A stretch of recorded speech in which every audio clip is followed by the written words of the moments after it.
chăm là lệ ai đi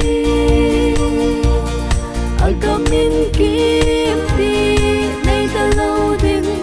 tuôn sốt in mắn đi nay ta buồn đi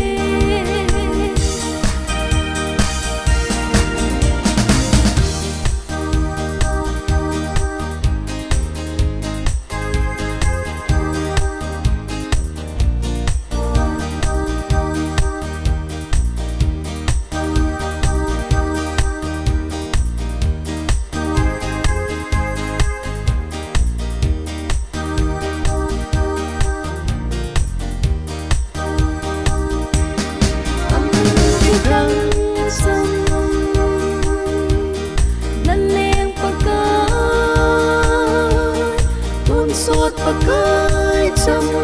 là lệ ai đi agamin kim đi nay ta lâu đêm tuôn sốt in mắn đi nay ta buồn đi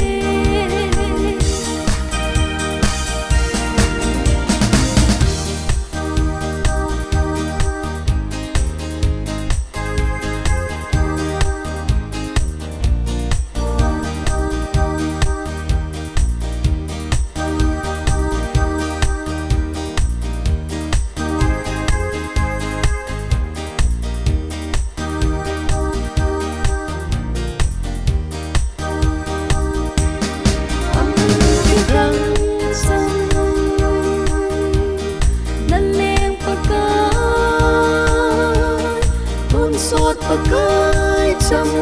là lệ ai đi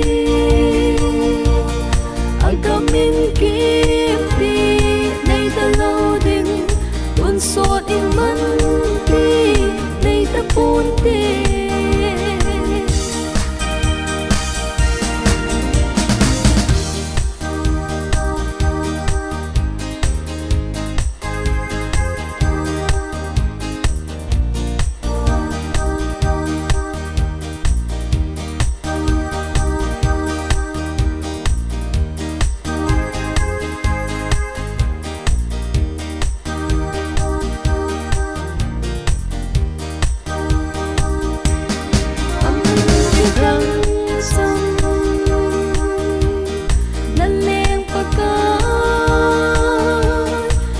sốt pakai chăm